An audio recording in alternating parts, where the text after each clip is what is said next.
بسم اللہ الرحمن الرحیم۔ السلام علیکم۔ پردیسی نیوز میں خوش آمدید۔ آج کا دن سعودی عرب میں کرونا وائرس کی موجودہ صورتحال اور کرونا وائرس کی نئی لہر کی وجہ سے لگنے والی پابندیوں کے متعلق بہت اہمیت کا حامل تھا، کیونکہ آج سعودی وزارت صحت اور سعودی وزارت داخلہ کا اہم پریس کانفرنس ہونے والا تھا۔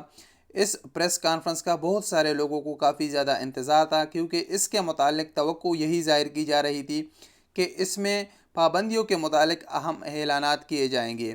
لیکن جب آج یہ پریس کانفرنس شروع ہوا تو اس میں وزارت صحت کے ترجمان ڈاکٹر عبدالعالی نے جو بیان شروع کیا تو وہ بیان توقعات کے بالکل برعکس تھا۔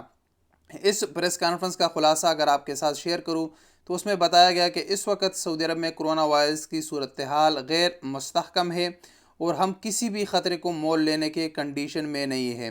اس کے ساتھ ساتھ مزید یہ بھی بتایا گیا کہ تمام شہری اور سعودی عرب میں مقیم غیر ملکی احتیاطی تدابیر پر عمل درآمد کو یقینی بنائیں، اور ہم اسی وقت اس وبا سے نمٹ سکتے ہیں اور اس سے ہمارا جان چھوٹ سکتی ہے کہ جب تک ہم اس کے وبا کے خلاف احتیاطی تدابیر اور ساتھ ساتھ ویکسین حاصل نہ کریں۔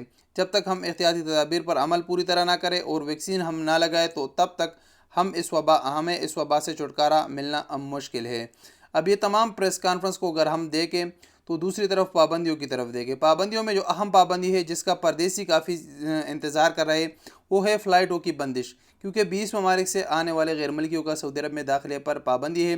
اس میں پاکستان اور انڈیا بھی شامل ہے، جہاں کے کافی زیادہ عوام یہاں سعودی عرب میں روزگار کے سلسلے میں مقیم ہوتے ہیں۔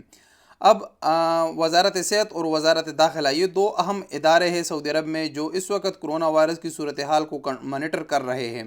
جب ان کی طرف سے کوئی بھی ڈائریکشن دی جاتی ہے تو وہی حکومت کا ہوتا ہے، حکومت اسی پر عمل درآمد کرتی ہے۔ وزارت صحت وزارت داخلہ کو بریف کرتی ہے، پھر وزارت داخلہ اسی پر عمل درآمد کو یقینی بناتا ہے۔